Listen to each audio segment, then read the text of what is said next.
राजस्थान की गहलोत सरकार पिछले 50 साल की सबसे फेल्योर सरकार है और वसुंधरा गहलोत के गठबंधन ने राजस्थान को रसातल के अंदर डुबो दिया। पहली शुरुआत जोधपुर गहलोत की छाती पे अशोक गहलोत के इलाके से करेंगे। पेट्रोल डीजल की कीमतें क्यों बढ़ा रही सरकार? ये 3 रुपए 4 रुपए कम करना हम नहीं चाहते। हम चाहते हैं 50-60 रुपए पेट्रोल डीजल कम से कम हो देश के अंदर। हर व्यक्ति इस देश को लूट रहा है, चाहे दिल्ली की सरकार देखो, चाहे राजस्थान की सरकार देखो। मैं गहलोत पर आरोप लगाना चाहूंगा कि अभी दिल्ली को खुश करने के लिए इन्होंने 5 चुनाव के लिए 250 करोड़ रुपए कम से कम पहुंचाए वहां पे चंदे के नाम पर अशोक गहलोत। हरीश चौधरी को तो सुरक्षा की जरूरत इसलिए भी है ना, मेरे काफिले में पथराव किया था तो अभी हिसाब बराबर नहीं हुआ ना, वो करवाना बराबर। जो डर के मारे छुपाओ सुरक्षा ले रहा है, कितनी सुरक्षा ले ले, वो जो हमने कहा है वो तो होगा। वसुंधरा को घर भेजा, गहलोत के बेटे को हराया, आवश्यकता पड़ी तो मोदी और अमित शाह से झगड़ा करके आपके बीच सड़क में हो। हमारे साथ एक बार फिर है नागौर के सांसद और राष्ट्रीय लोकतांत्रिक पार्टी के संयोजक हनुमान बेनीवाल। आइए इनसे जानते हैं कि प्रदेश के जो वर्तमान हालात है और देश के हालात है इसके बारे में चर्चा करेंगे। सबसे पहले तो आप बताइए कि रीट को लेकर जो चल रहा है इसको आप क्या मानते हैं? देखिए, रीट के अंदर जो एसओजी ने जांच करी, पेपर लीक हुआ रीट का, और ये पेपर मुझे लग रहा है कि सैकड़ों हजारों लोगों तक पहुंचा है। मेरी इसके अंदर ये राय है कि सीबीआई जांच तो हो इस मामले की, ताकि इसमें ब्यूरोक्रेट्स और जो राजनेता और सीएमओ इन्वॉल्व है इसके अंदर, तो वहां तक सीबीआई हाथ डाल सकती है एसओजी, क्योंकि एसओजी स्टेट की एजेंसी है, वो नेताओं पर बड़े अधिकारियों पर कार्रवाई नहीं कर पाएगी। सीबीआई जांच हो, ये भर्ती रद्द होनी चाहिए, मेरी डिमांड है, ये भर्ती रद्द हो। इससे पहले जितने भी पेपर लीक हुए विगत समय के अंदर, दुर्भाग्य इस बात का है कि राजस्थान की गहलोत सरकार पिछले 50 साल की सबसे फेल्योर सरकार है और वसुंधरा गहलोत के गठबंधन ने राजस्थान को रसातल के अंदर डुबो दिया। आरपीएससी जैसी संस्था जिसका देश के अंदर नाम था, वहां के चेयरमैन पकड़े गए और मैंने तो मांग करी थी कि 15 साल के जो चेयरमैन थे आरपीएससी के, अगर उनकी पूरी जांच कराई जाए तो उनके सैकड़ों रिश्तेदार जो 2nd डिवीजन 3rd डिवीजन थे 10th 12th के अंदर, वो आरएस और आरपीएस बन गए। तो ये सारी जांचें करा के और ऐसे लोगों को गिरफ्तार करना चाहिए, अभियान चलाया जाना चाहिए। और एक जो राजस्थान का नाम था देश के अंदर एजुकेशन में, चाहे आरपीएससी का नाम था, चाहे हमारे कर्मचारी चयन आयोग का नाम था, लेकिन धीरे धीरे राजस्थान महिला अपराध में 1 नंबर पे आ गया, बालिका अपराध में, बालक अपराध में 5 नंबर पे, और पेपर लीक मामले में राजस्थान यूपी बिहार को आगे छोड़ के 1 नंबर पे चला गया। कोई भी एग्जाम सही नहीं हुआ, ये दुर्भाग्य है। इसको लेकर राष्ट्रीय लोकतांत्रिक पार्टी विधानसभा का जब सत्र चलेगा, इसमें हम मजबूती से सरकार का विरोध करेंगे। और दूसरा, लोकसभा के अंदर इस मामले को मैं उठाऊंगा और एक बड़ा आंदोलन बेरोजगारों के लिए, ये जितनी भी भर्तियां गलत तरीके से इनको रद्द करने की मांग को लेके, 4 लाख खाली पद भरने की मांग को लेके, किसानों की संपूर्ण कर्ज माफी, फ्री बिजली, टोल मुक्त राजस्थान और मजबूत लोकपाल को लेकर राष्ट्रीय लोकतांत्रिक पार्टी आगामी दिनों के अंदर बड़ी रैलियां करेगी। जयपुर में प्रदर्शन करेंगे इस रीट और ये जो दोबारा एग्जाम कराने को लेके, और जोधपुर से बड़ी रैली की शुरुआत करेंगे। राजस्थान में व्यवस्था परिवर्तन की जो हम लड़ाई लड़ रहे हैं, इसकी पहली शुरुआत जोधपुर गहलोत की छाती पे अशोक गहलोत के इलाके से करेंगे। सबसे आपने जोधपुर को क्यों चुना? क्यों जोधपुर अशोक गहलोत का गृह क्षेत्र इसलिए या और कोई वजह? देखिए, जोधपुर सीएम का इलाका भी है और मारवाड़, जहाँ राष्ट्रीय लोकतांत्रिक पार्टी का जो शुरुआत हुई वो जोधपुर मारवाड़ की धरती से हुई है, और जोधपुर से हम बढ़ेंगे मेवाड़, और मेवाड़ से फिर हम चूरू की ओर आएंगे, और उसके बाद राजस्थान में धीरे धीरे तमाम जिला मुख्यालयों को छूते हुए फिर हम राजधानी को घेरेंगे और आवश्यकता पड़ी तो दिल्ली को भी घेरेंगे। राजस्थान की सरकार को झुकाएंगे। दिल्ली की सरकार भी, जो पेट्रोल डीजल की कीमतें बढ़ रही है, चाहे कृषि बिलों के अंदर आपने देखा होगा कि आरएलपी राजस्थान की पहली पार्टी थी जिसने सत्ता छोड़ के किसानों का साथ दिया। 24 भाजपा के लोग थे और एक आरएलपी का था जिसने सत्ता को ठोकर मार के अपने भाई जब संकट में थे तो 60 दिन तक सड़क पर बैठा। इस बॉर्डर को भी, दिल्ली का जो ये हाईवे था, इसको राष्ट्रीय लोकतांत्रिक पार्टी ने रोका, और आगे भी दिल्ली में हम घेराव करेंगे। पेट्रोल डीजल की कीमतें भी घटवाएंगे। अंतर्राष्ट्रीय बाजार में क्रूड ऑयल की कीमतें घट रही, तो फिर पेट्रोल डीजल की कीमतें क्यों बढ़ा रही सरकार? ये 3 रुपए 4 रुपए कम करना हम नहीं चाहते। हम चाहते हैं 50-60 रुपए पेट्रोल डीजल कम से कम हो देश के अंदर। हर व्यक्ति इस देश को लूट रहा है, चाहे दिल्ली की सरकार देखो, चाहे राजस्थान की सरकार देखो। गहलोत तो धृतराष्ट्र हो चुके हैं। अपने बेटे को स्थापित करने के लिए उन्होंने विधायकों को खुले सांडों की तरह छोड़ दिया राजस्थान के अंदर कि आप एसडीएम डीवाईएसपीओ के साथ मिलके जमीनों के घोटाले करो, मौज मस्ती करो, भ्रष्टाचार करो, लेकिन उनकी सरकार नहीं ले।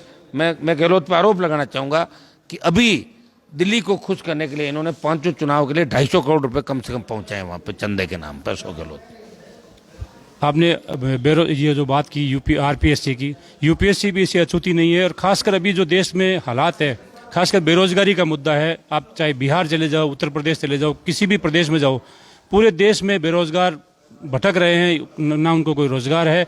आप चाहे यूपीएससी में जाओ तो वहाँ भी भ्रष्टाचार है। देखिए ये सही है कि बेरोजगारी का आलम यहाँ तक है कि पहले बिहार उत्तर प्रदेश के अंदर बेरोजगारी ज़्यादा थी, राजस्थान भी बेरोजगार से अछूता नहीं रहा। हमारे तमाम जो दूसरे स्टेट है, चाहे साउथ के अंदर चले जाओ, चाहे महाराष्ट्र गुजरात से लेके आप इस साइड में चले जाओ, तमाम जगह राजस्थान के खूब लोग वहाँ मिलेंगे। वो अपनी मेहनत करके आगे बढ़ रहे हैं और गांव खाली हो रहे हैं, शहरों के अंदर आबादियाँ बढ़ रही है। बेरोजगारी के समाधान की ठोस नीति राज्य सरकारों को और दिल्ली की सरकार को बनानी चाहिए। मैं हमेशा लोकसभा के अंदर, चाहे मैं एनडीए में था या नहीं हूँ, हमेशा बेरोजगार की, किसान की और जवान की बात हमेशा करता हूँ। भयमुक्त अपराध मुक्त राजस्थान बने, इसके लिए राष्ट्रीय लोकतांत्रिक पार्टी मजबूती से आने वाले समय के अंदर लड़ेगी राजस्थान के अंदर। और आरएलपी तीसरा विकल्प ही नहीं, आरएलपी राजस्थान का पहला मोर्चा बनेगी। अभी जो बाई इलेक्शन हुए उसके अंदर हमने भारतीय जनता पार्टी को तीसरे और चौथे नंबर पर धकेल दिया और आने वाले समय के अंदर भी एक दल कोई सा भी हो वो तीसरे नंबर पर जाएगा। मुकाबला आरएलपी और एक दल का होगा, कांग्रेस और भाजपा, वो कोई सा भी हो सकता है राजस्थान। जनप्रतिनिधियों की सुरक्षा की बात है, कांग्रेस के हरीश चौधरी या अन्य 2-3 नेताओं को वही सुरक्षा दी गई। हनुमान बेनीवाल अकेला घूमता है, कहीं जान को खतरा हो, आप भी सुरक्षा की कहीं मांग करें? मेरे सुरक्षा ये है ना, जवान राजस्थान का, जिधर मैं निकलता हूँ इधर घूमते रहते हैं। हरीश चौधरी को तो सुरक्षा की जरूरत इसलिए भी है ना, मेरे काफिले में पथराव किया था तो अभी हिसाब बराबर नहीं हुआ ना, वो करवाना बराबर। जो डर के मारे छुपाओ सुरक्षा ले रहा है, कितनी सुरक्षा ले ले, वो जो हमने कहा है वो तो होगा। अब मैं ये नहीं कह सकता कि हरीश चौधरी पे क्या होगा, लेकिन हिसाब बराबर करूंगा। मैंने मेरी जीवन में किसी का हिसाब मेरे ऊपर नहीं रखा। वसुंधरा को घर भेजा, गहलोत के बेटे को हराया, आवश्यकता पड़ी तो मोदी और अमित शाह से झगड़ा करके आपके बीच सड़क में हूँ। और हरीश चौधरी जैसे कई नेताओं को तो मैंने सिखा दिया। और बचे कुछ लोग हैं वो 23 के अंदर जो किसान के नाम की राजनीति करते हैं, भ्रष्टाचार करके, जिन्होंने अरबों खरबों रुपए कमाए। और अगर सरकार के अंदर हमारी हिस्सेदारी रही तो मैं आपको बता दूंगा कि अभी तो नेता जेल नहीं जा रहे, नेताओं के लिए एक अलग जेल राजस्थान में बनानी पड़ेगी, जो हर 2 दिन में 4 नेता, 1 नेता पकड़े जाएंगे, प्रॉपर्टियां भी सीज करेंगे, सारा करेंगे। लेकिन उससे पहले हमें सरकार, देखिए लोकतंत्र में 2 ही व्यक्तियों की चलती है, तो कलम की ताकत हो, अपने लोगों को भला करो, और ये जनता की ताकत हो। जनता की ताकत हमारे पास है, लेकिन कोरोना की वजह से हम ताकत दिखा नहीं पा रहे हैं, इसलिए छटपटा रहे हैं सर। हम चाहते हैं कि लोगों के स्वास्थ्य के साथ खिलवाड़ नहीं हो। हम मोदी जी और गहलोत की तरह नहीं है कि जब चुनाव हो जब तो कह दिया कि कोरोना नहीं है, और जैसे ही हो कि रैलियां बंद कर दो। तो कोरोना तो सरकारों ने फैलाया है, हम कोई व्यवस्था प्रबंध नहीं थे, सारे हमारे लोग चले गए, जवान चल, first layer, second layer, third layer. मैं ये कह रहा हूँ कि हमारा मकसद है कि राजस्थान में परिवर्तन करना, और राजस्थान के बाद दिल्ली की ओर बढ़ना परिवर्तन के लिए। हम चाहते हैं कि आम आदमी, गरीब आदमी की सत्ता में भागीदारी हो, हिस्सेदारी हो, और बेमुक्त भ्रष्टाचार मुक्त राजस्थान हो। हम ऐसा राजस्थान चाहते हैं। आरएलपी पार्टी मजबूती से राजस्थान को बचाने की लड़ाई लड़ेगी। राजस्थान 2023 में आप अकेले चुनाव लड़ेंगे। लोग कह रहे हैं कि कांग्रेस के प्रति हनुमान बेनीवाल थोड़े नरम रुख अपना रहे हैं, क्या कहीं गठबंधन की इरादा तो नहीं है? मैं तो ये कह रहा हूँ कि हमारे किसानों के साथ अगर मुसलमान आ जाए तो 125 सीट राजस्थान के अंदर आ जाएगी, और मेघवाल आ जाए तो 250 आ जाएगी। मैं चाहता हूँ कि जाट, मुस्लिम, मीणा, मेघवाल, गुजर, तमाम जातियाँ, मैंने तो लोकसभा के अंदर कहा कि जाट, मीणा, गुजर, मुस्लिम, यादव, ये हाईकोर्ट के जज बनने चाहिए राजस्थान के अंदर। आज मेरे से पहले कोई एमपी नहीं बोला होगा इस तरह कि भाई आप तमाम जातियों को प्रतिनिधित्व दो। न्याय व्यवस्था के अंदर तमाम जाति के जब लोग आएंगे तभी न्याय मिलेगा, सच्चा न्याय तभी होगा। और हम सबको साथ लेकर नया राजस्थान बनाएंगे। 200 सीटों पर राष्ट्रीय लोकतांत्रिक पार्टी अकेले चुनाव राजस्थान के अंदर लड़ेगी। असदुद्दीन ओवैसी का लोग कह रहे हैं कि राजस्थान में भी वो गठबंधन के लिए आने वाले हैं, चुनाव लड़ने का इरादा है। आपसे अगर गठबंधन करते तो आपका क्या रुख रहेगा? देखो, मेरे साथ लोकसभा में उठते बैठते हैं, अच्छी दोस्ती है हमारी, वैसे चाय साथ ही पीते हैं, नाश्ता भी करते हैं, तो आगे देखेंगे क्या होगा। लेकिन मैं तो ये चाहूँगा कि यहाँ के मुस्लिम लीडर राजस्थान के वो आरएलपी पे भरोसा करे। नौजवान आरएलपी पे, मुस्लिम नौजवान भरोसा आरएलपी पे कर रहा है।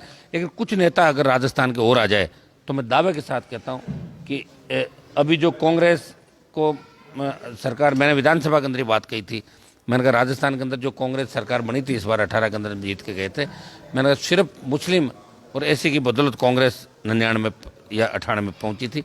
और अगर और मिला क्या 60 साल एक मंत्री बना रखा, वो भी वक्फ मंत्री। और हम ये चाहते हैं कि सत्ता का संतुलन बना रहे, जिनकी जितनी संख्या हो, जिनकी जितनी संख्या में वोट हो, उनको उतनी संख्या में उनके मंत्री भी बनने चाहिए, उनके चेयरमैन बनने चाहिए, उनको प्रतिनिधित्व मिलना चाहिए। लेकिन कांग्रेस ने हमेशा मुस्लिम वोटों को लेके और उसके बाद बरगलाने की कोशिश की, और बीजेपी ने मुसलमानों को डराने का काम किया। हिंदू मुस्लिम, हर चुनाव को हिंदू मुस्लिम के नाम से करते हैं। राष्ट्रीय लोकतांत्रिक पार्टी इतना ही भरोसा राजस्थान की जनता को, नौजवानों को दिलाना चाहेगी कि सबको साथ लेके चलेंगे, नए राजस्थान का निर्माण करेंगे। देश में जहाँ जहाँ तीसरी ताकतें खड़ी हुई है, चाहे बिहार ले लो, यूपी ले लो, हरियाणा ले लो, चाहे बंगाल ले लो, मुसलमान के साथ और जो बड़ी जातियां साथ आई, तब गठबंधन हुए और एक नया फ्रंट और क्षेत्रीय पार्टी बनी। राजस्थान में भी आरएलपी के साथ अगर मुस्लिम जुड़ गया तो सीटें 100 पार चली जाएगी।